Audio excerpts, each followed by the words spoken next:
జమిలి ఎన్నికలపై వెంకయ్య నాయుడు కీలక వ్యాఖ్యలు చేశారు. ఒక దేశం ఒక ఎన్నికపై తిరుపతిలో మేధావుల సదస్సు జరిగింది.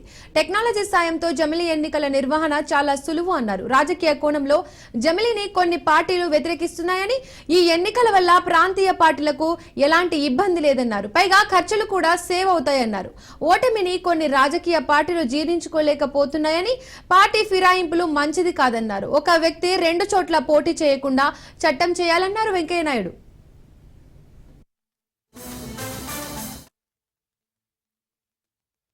మాట్లాడారు కొందరు, బాగా చాలా పెద్దగా మాట్లాడారు. అంతా ఇంట్లో ఉండే అమ్మను, ఆదిని అంటే భార్యను, వాళ్ళను కూడా తీసుకొచ్చి వాళ్ళకు వ్యతిరేకంగా మాడుతుంటే కొంతమంది పైశాచిక ఆనందాన్ని అనుభవించారు. పార్టీల గురించి మీరందరూ కూడా తెలుసు, దాని గురించి ఈ పార్టీ ఆ పార్టీ నేను అందచ్చుకోరా. నేను ఆ సభల్లో అక్కడక్కడ మాడుతూ ఈ బూతులు మాట్లాడడం మంచిది కాదు, సభల్లో మర్యాద పాటించాలా, సంస్కారం ఉండాలా, క్యారెక్టర్, క్యాలిబర్, కెపాసిటీ, కాండక్ట్ బట్టి కొట్టేయాలని నేను అప్పుడు తిరుగుతూ చెప్తున్నా. పదవిలో ఉన్నప్పుడు, పదవిలో నుంచి దిగిపోయిన తర్వాత కూడా ఉచితము అనుచితానికి దారి తీస్తుంది. ఈ జమిలి ఎన్నికలు జరుగుతున్నాయి చాలా వరకు. అందువల్ల ఏదో మన దేశంలో మొదటిసారిగా మనమే పెడుతున్నాం కూడా కాదు. స్వీడన్లో 4 ఏళ్లకు ఒకసారి జమిలి ఎన్నికలు జరుగుతాయి. నేను కేంద్రంలో పట్టణాభివృద్ధి శాఖ మంత్రిగా ఉన్నా, గ్రామీణాభివృద్ధి శాఖ మంత్రిగా ఉన్నా. నా సలహా ఏంటంటే పార్లమెంటు, అసెంబ్లీకి ఒకసారి ఎన్నికలు జరపండి. ఎన్నికలు జరిపిన నెల రోజుల్లో మున్సిపాలిటీలకు, పంచాయతీలకు కూడా ఎన్నికలు జరపండి. 4 గెలిపి ఒక రోజు అంటే కొద్దిగా కష్టం అవుతుంది. అప్పుడు మనకి పరిపాలన పైన ఎక్కువగా దృష్టి పెట్టడానికి, అభివృద్ధి కార్యక్రమాలకు ఎక్కువగా మనం ప్రాధాన్యత ఇవ్వడానికి ఉపయోగపడుతుందని చెప్పారు. ఈ దక్షిణాఫ్రికాలో కూడా జమిలి ఎన్నికలు జరిగాయి. దానివల్ల బాగా ఖర్చు గణనీయంగా తగ్గిందని వాళ్ళు చెప్పారు.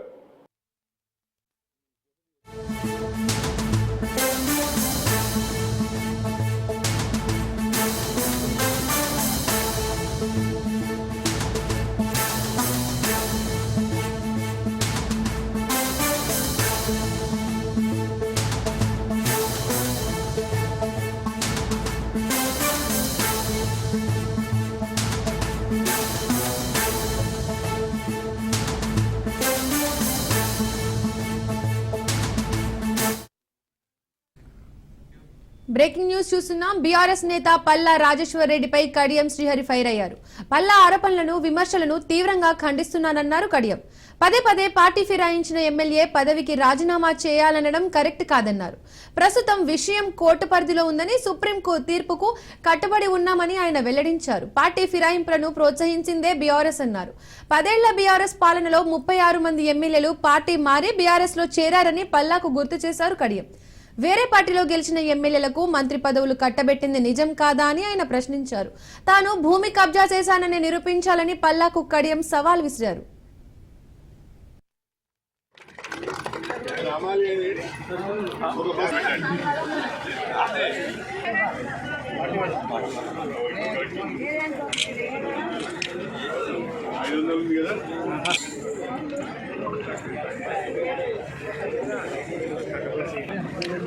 ఎవరిక్కడ మీ సీసీఓ సీఎం ఉంటారు కదా, ఎవరు సీఎం ఊర్మిళ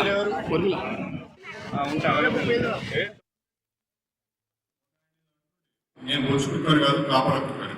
ఏదైతే కుక్కనే కదా, నువ్వే ఒప్పుకున్నావు కుక్క, చాలా ఫైన్, మీ క్యారెక్టర్ ఏదో నీకు తెలుసు. ఈ బొచ్చు కుక్క ఈ మధ్యన కొన్ని పిచ్చి కుక్కలు తయారు చేసి నా మీద ఇష్టమైనట్టుగా పోస్టింగ్ పెట్టారు. ఎంత దారుణమైన పోస్టింగ్ పెడుతున్నారంటే నా మీద, నా కుటుంబం మీద, చివరికి 94 ఏళ్ళు ఉన్న మా అమ్మ మీద. అని నీ జీవితంలో 14 ఏళ్ళు నువ్వు మంత్రిగా ఉండగలుగుతావరా? నేనున్నా.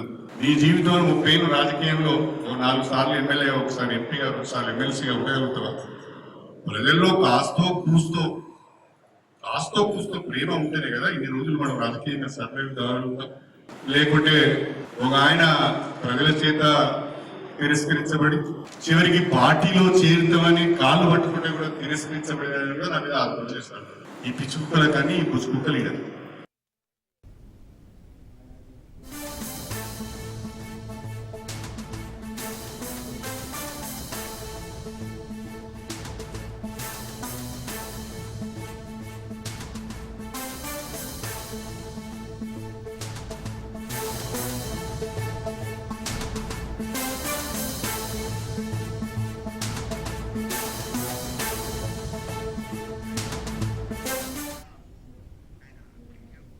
ఎస్ఎల్బిసి టన్నెల్లో సహాయక చర్యలు కొనసాగుతున్నాయి. నిర్విరామంగా రెస్క్యూ ఆపరేషన్ కొనసాగుతోంది. 6 కార్మికుల ఆచూకీ కోసం గాలిస్తున్నారు. ఫిబ్రవరి 22న ఎస్ఎల్బిసి టన్నెల్ ఘటన జరగ్గా 50 రోజులుగా ఆపరేషన్ కంటిన్యూ అవుతూనే ఉంది. ప్రతిరోజు 3 షిఫ్టుల్లో సహాయక చర్యలు కొనసాగుతున్నాయి.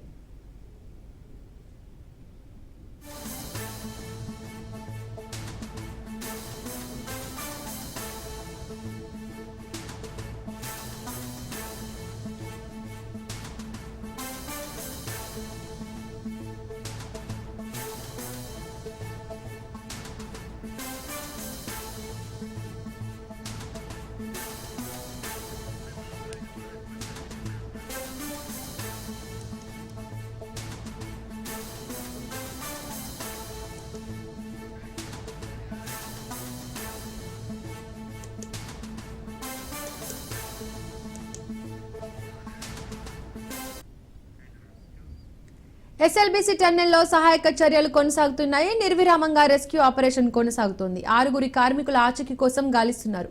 ఫిబ్రవరి 22న ఎస్ఎల్బిసి టన్నెల్ ఘటన జరగ్గా 50 రోజులుగా ఆపరేషన్ కంటిన్యూ అవుతూనే ఉంది. ప్రతిరోజు 3 షిఫ్టుల్లో సహాయక చర్యలు కొనసాగుతున్నాయి. ఇక ఇదే అంశానికి సంబంధించి పూర్తి అప్డేట్స్ మా కరెస్పాండెంట్ సాగర్ ఫోన్ ద్వారా అందిస్తారు. సాగర్, చెప్పండి.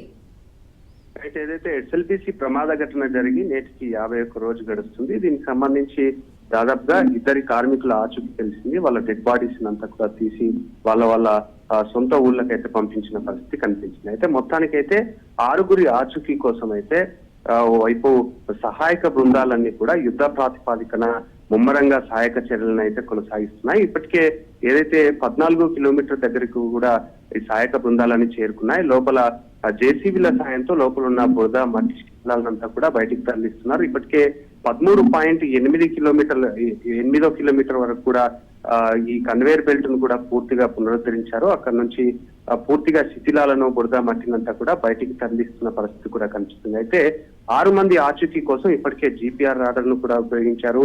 దాని తర్వాత రోబో టెక్నాలజీని ఉపయోగించారు. క్యాడవర్ డాగ్స్ కూడా ఉపయోగించారు. ఎక్కడైతే స్పాట్స్ ను గుర్తిస్తున్నాయో ఆ స్పాట్స్ కు సంబంధించి కూడా తవ్వకాలను జరుపుతూనే ఉన్నారు. కానీ అక్కడ మాత్రం కొన్నిసార్లు ఆ టన్నర్ ఏదైతే టీబీఎం మిషన్ కి సంబంధించి వస్తువులన్నీ కూడా బయటపడుతున్నాయి. అయినా కూడా సహాయక బృందాలకు సంబంధించి కూడా 12-13 బృందాలు ఒక్కో షిఫ్ట్ కు 150 మంది పనిచేస్తున్నారు. లోపలికి 4 షిఫ్ట్ల మాదిరిగా వెళ్లి కూడా సహాయక చర్యలను అయితే ముమ్మరంగా కొనసాగిస్తున్నారు. దీనికి సంబంధించి ఎప్పటికప్పుడు కూడా అధికారులు దిశానిర్దేశం చేస్తున్నారు సహాయక బృందాలకు.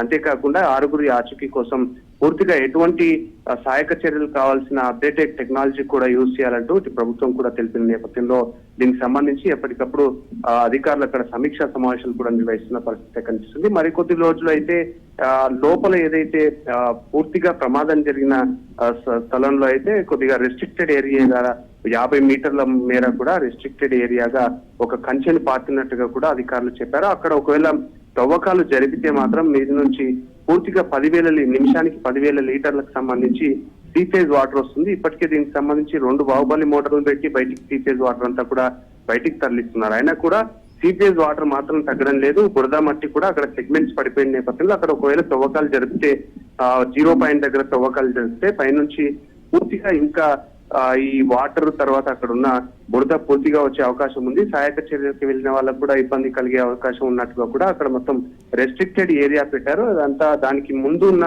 భాగమంతా టనల్ బోరింగ్ మిషన్ కి సంబంధించిన విడి భాగాలను పూర్తిగా బయటికి ఇప్పటికే 80% పనులన్నీ పూర్తి చేశారు. ఈ మట్టి మిగతా సెగ్మెంట్స్ అంతా కూడా క్లియర్ చేస్తున్న పరిస్థితి కనిపిస్తుంది. కానీ మరికొద్ది రోజులు అయితే పట్టే అవకాశం ఉంది. 6 మంది ఆచూకీ కోసం అయితే ఎప్పటికప్పుడు సహాయక బృందాలన్నీ కూడా షిఫ్ట్ల మారిగా పనిచేస్తూనే ఉన్నాయి. Deepti, thank you Sagar. సామాజిక కార్యకర్త, పర్యావరణ ప్రేమికుడు పద్మశ్రీ వనజీవి రామయ్య మృతిపై దేశవ్యాప్తంగా ప్రముఖులు నివాళులర్పిస్తున్నాయి. తెలుగు రాష్ట్రాల సీఎంలు, మాజీ సీఎంలు దిగ్భ్రాంతికి వ్యక్తం చేస్తున్నారు. ఆయన సేవలను కొనియాడారు. తాజాగా దేశ ప్రధాని నరేంద్ర మోడీ తన సంతాపం తెలియజేశారు.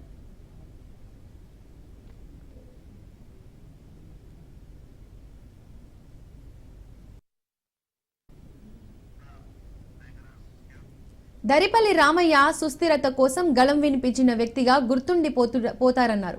లక్షలాది చెట్లను నాటడానికి, వాటిని రక్షించడానికి ఆయన తన జీవితాన్ని అంకితమిచ్చారని చెప్పారు. ఆయన అవిశ్రాంత కృషి, ప్రకృతి పట్ల గాఢమైన ప్రేమ, భవిష్యత్తు తరాల పట్ల బాధ్యతను ప్రతిబింబిస్తాయన్నారు. ఆయన చేసిన కృషి మన యువతలో మరింత సుస్థిరత, హరిత గ్రహాన్ని నిర్మించాలనే తపనను ప్రేరేపిస్తూనే ఉంటుందన్నారు. ఈ విషాద సమయంలో ఆయన కుటుంబ సభ్యులకు, అభిమానులకు ప్రగాఢ సానుభూతి తెలియజేస్తున్నానని అన్నారు ప్రధాని మోడీ.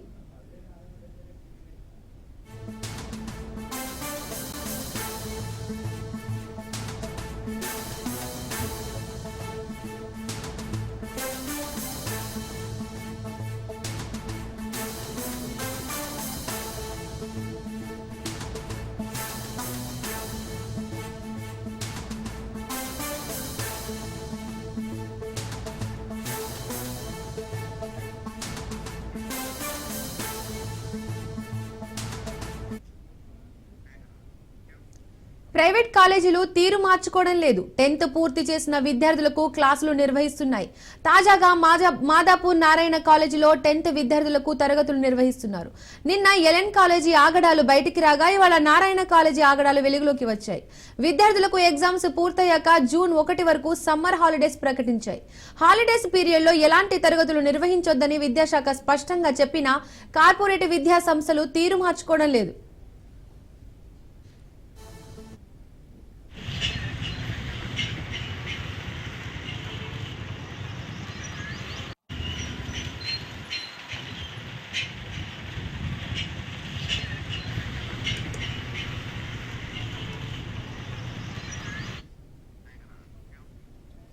ప్రైవేట్ కాలేజీలు తీరు మార్చుకోవడం లేదు. 10th పూర్తి చేసిన విద్యార్థులకు క్లాసులు నిర్వహిస్తున్నాయి. తాజాగా మాదాపూర్ నారాయణ కాలేజీలో 10th విద్యార్థులకు తరగతులు నిర్వహిస్తున్నారు. నిన్న ఎల్ఎన్ కాలేజీ ఆగడాలు బయటికి రాగా ఇవాళ నారాయణ కాలేజీ ఆగడాలు వెలుగులోకి వచ్చాయి. విద్యార్థులకు ఎగ్జామ్స్ పూర్తయ్యాక జూన్ 1 వరకు సమ్మర్ హాలిడేస్ ప్రకటించాయి. హాలిడేస్ పీరియడ్ లో ఎలాంటి తరగతులు నిర్వహించొద్దని విద్యాశాఖ స్పష్టంగా చెప్పినా కార్పొరేట్ విద్యా సంస్థలు తీరు మార్చుకోవడం లేదు. ఇక ఇదే అంశానికి సంబంధించి మరిన్ని అప్డేట్స్ మా కరెస్పాండెంట్ రాజు ఫోన్ ద్వారా అందిస్తారు. రాజు, చెప్పండి. దీపిక, కార్పొరేట్ కళాశాలలు తమ తీరును అయితే ఇంకా కూడా మార్చుకోవడం లేదు. ఎందుకంటే సమ్మర్ హాలిడేస్ లో ఎట్లాంటి క్లాసులు నిర్వహించొద్దని చెప్పేసి ఇప్పటికే విద్యాశాఖ ఇప్పటికే ఆదేశాలు ఉన్నప్పటికీ ఆదేశాలను బేఖాతరు చేస్తూ శ్రీ చైతన్య నారాయణ కాలేజీలు ఏదైతే ఇప్పటికే క్లాసులు బ్రిడ్జ్ కోర్సుల పేరుతో క్లాసులు నిర్వహిస్తూ ఉన్నాయి. 10th క్లాస్ పూర్తయిన వారితోటి ప్రత్యేకంగా ఇప్పటి నుంచే ర్యాంకులు వచ్చే విధంగా కూడా తమ కళాశాలలకు ఎట్టి పరిస్థితుల్లో ర్యాంకులు రావాలనే ఉద్దేశంతో కాసుల పంట పండించుకోవాలనే దురుద్దేశంతో ఇట్లా విద్యార్థులను హాలిడేస్ లేకుండా కూడా ఇట్లా తరగతులు నిర్వహిస్తున్నారని చెప్పేసి పెద్ద ఎత్తున ఆరోపణలు వస్తా ఉన్నాయి. దీనికి సంబంధించి రాజ్ న్యూస్ ప్రసారం చేసినటువంటి వరుస కథనాలలో విస్తుపోయే నిజాలు కూడా బయటికి రావడం జరిగింది. సమ్మర్ హాలిడేస్ లో క్లాసులు నిర్వహించడం, అదేవిధంగా కళాశాలలో ఎట్లాంటి సౌకర్యాలు కూడా ఉండకపోవడము, ఫీజులు అధిక స్థాయిలో వసూలు చేయడము, తల్లిదండ్రులను ఇబ్బందులకు గురి చేస్తూ పరీక్షల సమయంలో హాల్ టికెట్లు ఇవ్వకుండా ఇబ్బందులకు గురి చేయడం, ఇవన్నీ కూడా చాలా వరకు ఈ కార్పొరేట్ కళాశాలలపై ఇప్పటికీ ఆరోపణలు ఉన్నాయి. వీటికి సంబంధించి ఏదైతే రాష్ట్రంలో ఉన్నటువంటి మహిళా కమిషన్ కావచ్చు, అదేవిధంగా నేరల శారద కావచ్చు, ఇటీవల ఈ కళాశాలను సందర్శించారు, తనిఖీలు కూడా నిర్వహించడం జరిగింది. అక్కడ వాళ్ళకు కూడా విసిపోయే నిజాలు కూడా ఈ కళాశాలలో బయటపడడం జరిగింది. ఎక్కడ కూడా చాలా వరకు సెక్యూరిటీ మెజర్మెంట్స్ కూడా ఉండకపోవడము, ఆ కిచెన్ లో సరిగానే వసతులు ఉండకపోవడము, అదేవిధంగా విద్యార్థులను ఏదైతే కేవలం ర్యాంకులు తీసుకొచ్చే మిషన్ గా పరిగణించడం, వాళ్ళని టార్చర్ పెట్టడం, చాలా వరకు కూడా గతంలో చాలా మంది విద్యార్థులు కూడా ఆత్మహత్యలు చేసుకున్న ఉదంతాలు కూడా ఈ యొక్క కార్పొరేట్ కళాశాలల ధనదాహానికి విద్యార్థులు బలయ్యారని చెప్పేసి చాలా వరకు విద్యార్థుల పేరెంట్స్ కావచ్చు, ఇటు విద్యా సంఘాలు కావచ్చు, చాలా వరకు కూడా ధర్నాలు చేసిన పరిస్థితి మనం చూస్తాం. అయినప్పటికీ ఈ సమ్మర్ హాలిడేస్ లో ప్రత్యేకంగా క్లాసులు కూడా నిర్వహిస్తా ఉన్నారు. నిన్న ఎల్ఎన్ కళాశాల ఆగడాలు బయటపడ్డాయి. ఈ రోజు తాజాగా మాదాపూర్ నారాయణ కళాశాలలో 10th క్లాస్ పూర్తయిన విద్యార్థులతో ప్రత్యేకంగా తరగతులు నిర్వహిస్తా ఉన్నారు. సమ్మర్ హాలిడేస్ లో విద్యార్థులకు జూన్ 1వ తేదీ వరకు హాలిడేస్ ఇప్పటికే విద్యాశాఖ ప్రకటించింది. అప్పటి వరకు కూడా ఇంటర్మీడియట్ కాలేజీలు ఓపెన్ కావద్దు, హాలిడేస్ డిక్లేర్ చేసినప్పటికీ కూడా వీళ్ళు ఇప్పుడు సమ్మర్ హాలిడేస్ లో స్పెషల్ కోర్సుల పేరుతో, బ్రిడ్జ్ కోర్సుల పేరుతో ఈ యొక్క ఏదైతే క్లాసులు నిర్వహించడం పట్ల ఇప్పటికే ఇటు చాలా మంది విద్యార్థుల తల్లిదండ్రులు కావచ్చు, అదేవిధంగా ఇటు సామాజికవేత్తలు కావచ్చు ఆందోళన వ్యక్తం చేస్తా ఉన్నారు. ఎందుకంటే విద్యార్థులపై తీవ్ర స్థాయిలో ఒత్తిడి పడుతుందని చెప్పేసి కూడా చెప్తున్నప్పటికీ కళాశాలలు మాత్రం విద్యాశాఖ ఆదేశాలు కావచ్చు ఇవన్నీ కూడా బేఖాతరు చేస్తున్న పరిస్థితి కనిపిస్తా ఉంది. ముఖ్యంగా రాజ్ న్యూస్ లో ఉన్నటువంటి శ్రీ చైతన్య నారాయణ కళాశాలలకు సంబంధించినటువంటి ఏవైతే వరుస కథనాలు ఉన్నాయో ఈ వరుస కథనాలపై ఇంకా కూడా వాళ్ళు ఇట్లా ఏదైతే క్లాసులు నిర్వహిస్తూ ఉన్నారో దీని పట్ల మాత్రం ఇటు రాష్ట్ర వ్యాప్తంగా ఉన్నటువంటి ఏదైతే విద్యార్థుల తల్లిదండ్రుల నుంచి కావచ్చు, ఇటు చాలా మంది నుంచి కావచ్చు వ్యతిరేకత అయితే వస్తుంది. ఎందుకంటే సమ్మర్ హాలిడేస్ లో విద్యార్థులు ఖచ్చితంగా హాలిడేస్ ఇవ్వాలని ఒకవైపు చెప్తా ఉన్న కళాశాలలు మాత్రం యాజమాన్యాలు మాత్రం పట్టించుకోవడం లేదనే ఆరోపణలు మాత్రం పెద్ద ఎత్తున వినిపిస్తా ఉన్నాయి. దీపిక, విద్యాశాఖ స్పష్టంగా చెప్పినా కూడా యాజమాన్యం వినకుండా ఇలా క్లాసులు నిర్వహించడానికి గల కారణం ఏంటి? వాళ్ళు చాలా మంది శ్రీ చైతన్య కావచ్చు, అదేవిధంగా నారాయణ కళాశాలలు కావచ్చు, చాలా వరకు కూడా అనుమతులు కొన్ని కేసులో తీసుకొని అనుమతులు మరొక దగ్గర లేకుండా కూడా క్లాసులు నిర్వహిస్తున్న ఉదంతాలు బయటపడుతున్న పరిస్థితి కనిపిస్తా ఉంది. ముఖ్యంగా వాళ్ళు పెద్ద ఎత్తున లాబింగ్ చేసుకుంటూ ఇట్లాంటి ఏదైతే క్లాసులు నిర్వహిస్తున్నారని చెప్పేసి ఆరోపణలు వస్తా ఉన్నాయి. రాష్ట్రంలో ఏ పార్టీ అధికారంలో ఉన్నా కూడా అధికార పార్టీతో అంటగాగుతూ పార్టీలకు స్పెషల్ గా ఫండ్స్ ఇస్తూ కూడా సో వాళ్ళ కళాశాలలపై ఎట్లాంటి తనిఖీలు కావచ్చు, అదేవిధంగా ఇతరత్ర వాళ్ళ కళాశాల వైపు అధికారులు రావద్దని చెప్పేసి కూడా వాళ్ళు పెద్ద ఎత్తున లాబింగ్ చేసుకుంటున్నారని చెప్పేసి కూడా ఆరోపణలు కూడా వస్తా ఉన్నాయి. దీనికి సంబంధించి ఇప్పటికే మన రాజ్ న్యూస్ లో వరుస కథనాలు కూడా రావడం జరిగింది. చాలా మంది ఇటు విద్యావేత్తలు కావచ్చు, ఇటు విద్యార్థుల తల్లిదండ్రులు కావచ్చు ఈ విషయాన్ని స్పష్టంగా చెప్పినప్పటికీ ఇప్పటికీ కూడా ఇటు అధికార యంత్రాంగం కావచ్చు, అదేవిధంగా ఇటు విద్యాశాఖ అధికారులు కావచ్చు ఇట్లా సమ్మర్ లో క్లాసులు నిర్వహిస్తున్నప్పుడు సో వాళ్ళపై చర్యలు తీసుకున్న దాఖలా అయితే మనకు కనిపించడం లేదు. గతంలో 1-2 సార్లు ఈ కళాశాలలపై అధికారులు తనిఖీలు నిర్వహించి ఇట్లాంటి క్లాసులు నిర్వహించొద్దని చెప్పినా కూడా వాళ్ళు తీరు మార్చుకోవడం లేదంటే ఖచ్చితంగా దీనిపై పెద్ద ఎత్తున గూడుపుటానే జరుగుతుందని చెప్పేసి కూడా చాలా మంది భావిస్తున్న పరిస్థితి కనిపిస్తా ఉంది. ఎందుకంటే దీనికి సంబంధించి ఇప్పటి వరకే అయితే ప్రభుత్వ పెద్దలు చాలా మంది ప్రభుత్వ పెద్దలతో ఇప్పటికే వీళ్ళు మంతనాలు జరుపుతా ఉన్నట్టుగా కూడా మనకు తెలుస్తా ఉంది. దీనికి సంబంధించి పార్టీలకు ఫండ్స్ కావచ్చు, అదేవిధంగా ఇటు అక్రమ మార్గంలో సంపాదించిన డబ్బులు ఏవైతే ఉన్నాయో వీటిపై తమకు ఏం కాదు, తమను ఎవరు ఏం చేయలేరనే ఒక ఏదైతే ధైర్యం అయితే ఉందో దాని ప్రకారమే ఈ యొక్క క్లాసులు నిర్వహిస్తున్నారని చెప్పేసి కూడా ఆరోపణలు అయితే వెలువడుతూ ఉన్నాయి. ముఖ్యంగా ఈ యొక్క కళాశాలలు కేవలం ర్యాంకుల కోసము విద్యార్థులను ఇట్లా క్లాసులు నిర్వహించడం, అదేవిధంగా వందల వేల మంది కూడా విద్యార్థులను చిత్రహింసలు పెట్టినట్టుగా కూడా ఈ క్లాసులు స్పెషల్ స్టడీ అవర్స్ పేరుతో కావచ్చు, అదేవిధంగా సమ్మర్ లో స్పెషల్ క్లాసులు కావచ్చు ఇవన్నీ విద్యార్థుల ఆరోగ్యంపై తీవ్ర ప్రభావం చూపుతాయని చెప్పేసి విద్యాశాఖ స్పష్టం చేసినా కూడా అట్లాంటి గైడ్ లైన్స్ ని కూడా ఎక్కడా కూడా వీళ్ళైతే ఖాతరు చేసినటువంటి పరిస్థితి అయితే కనిపించడం లేదు. సో చూడాలి మరి ఇప్పటికైనా సమ్మర్ హాలిడేస్ లో కూడా ఇట్లాంటి క్లాసులు నిర్వహించదని చెప్పి చెప్తా ఉన్నా కూడా సో మనం రోజు ఒక కళాశాల ఇట్లాంటి క్లాసులు నిర్వహిస్తూ బయటపడుతున్న ఉదంతాలు బయటకి వస్తున్న సిచ్యువేషన్ కనిపిస్తా ఉంది. ఇకనైనా మరి ఈ కళాశాలలు సమ్మర్ లో ఇకనైనా క్లాసులు క్లోజ్ చేస్తారా లేదంటే ఇట్లా కంటిన్యూ చేస్తారా అనేది చూడాల్సి ఉంటుంది. ఎందుకంటే అధికారులు వీరిపై ఎప్పుడు కూడా కఠినమైన చర్యలు తీసుకోవడం లేదనే ఒక ధైర్యంతో ఇట్లాంటి క్లాసులు నిర్వహిస్తున్నారని చెప్పి ఆరోపణలు కూడా వస్తా ఉన్నాయి. మరి చూడాలి సో ఇక నుంచి అయినా సో అధికారులు ఏం చేయబోతా ఉన్నారు, సో ఇక నుండి ఇట్లాంటి క్లాసులు నిర్వహించకుండా వీరిపై ఎట్లాంటి పనిష్మెంట్ ఇవ్వబోతా ఉన్నారని అనేది తెలియాల్సి ఉంది. మొత్తానికైతే ఇటు అధికార పార్టీలో ఏ పార్టీ అధికారంలో ఉన్నా ఆ పార్టీలతో ఈ యాజమాన్యాలు అంటగావడం కావచ్చు, అదేవిధంగా వారికి పెద్ద ఎత్తున పార్టీ పంచ్లు మనుషులు ముట్టడి చెప్పడంతో సో వాళ్ళ ఆగడాలు నడుస్తా ఉన్నాయని చెప్పేసి ఆరోపణలు అయితే పెద్ద ఎత్తున వస్తున్న నేపథ్యంలో సో చూడాలి మరి ఇక నుంచి ఎట్లాంటి విద్యాశాఖ వీళ్ళపై ఎట్లాంటి చర్యలు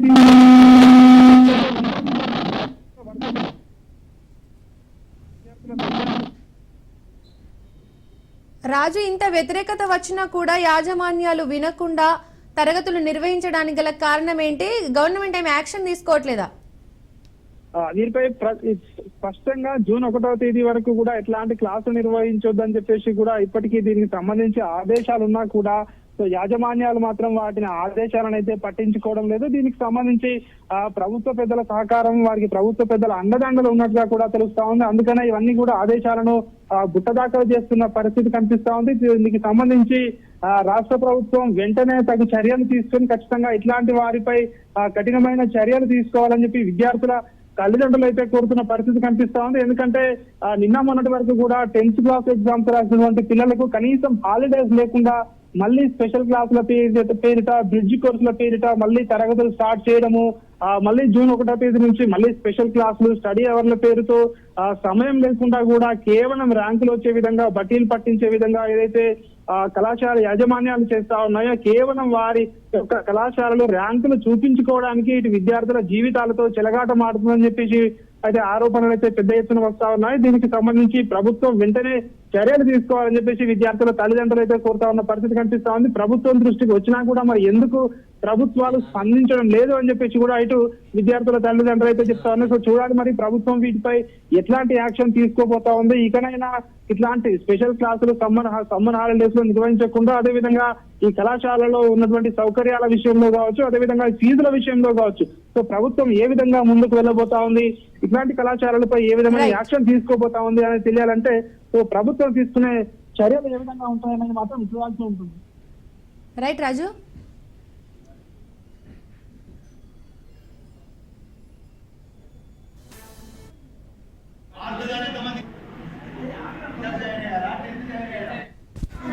మేము వచ్చిన మాకు వారం కూడా రాలే అన్న హాలిడేస్ ఎగ్జామ్స్ అయిపోయినాక బ్రిడ్జ్ కోర్స్ అని చెప్పి స్టార్ట్ చేసేసారు. అయితే ఉన్నాయి క్లాసులు అయితే ఉన్నాయి, మాకు అసలు హాలిడేస్ కూడా వస్తలేవు. మళ్ళీ జూలైలో 4 రోజులు హాలిడేస్ ఇస్తారు. రూమ్స్ దూరంగా పెడుతుంది. ఇంట్లో కూడా ఇంటలేరు. కొంచెం మీరే చేసి ఎట్లయినా హాలిడేస్ ఇప్పించాలి. 18 సెంటర్స్ రెండు గౌరవ 7 వరకు పెడుతున్నారు. పొద్దున 8 o'clock స్టార్ట్ చేస్తారు, రాత్రి 7కి ఎండ్ చేస్తారు. మండే నుంచి తర్వాత ఇప్పుడు నుంచి స్టడీ అవర్ స్టార్ట్ చేస్తా ఉన్నారు. అది ఇంకా మాకు క్లారిఫై లేదు. నుంచి బ్రిడ్జ్ కోర్స్ అన్నారు. అప్పుడు కూడా బ్రిడ్జ్ కోర్స్ వేరే కాలేజ్లో 4 గంటలంటే ఇక్కడ 7 hours పెట్టారు, 12 hours పెట్టారు. 8:30 నుంచి రాత్రి 7 వరకు. తర్వాత మాకు 7 నుంచి రెగ్యులర్ స్టార్ట్ అయింది. సేమ్ టైమింగ్స్ 8 to 7 పెట్టారు. హోమ్ సిక్ ఓన్లీ 4 days, అది కూడా జూలై వరకు ఉంది. సండేస్ ఎగ్జామ్ ఉంటుంది నార్మల్, కానీ ఇంకా ఇలానే ఎక్కువ అంటే రోజు అసైన్మెంట్స్ వస్తున్నాయి. అదే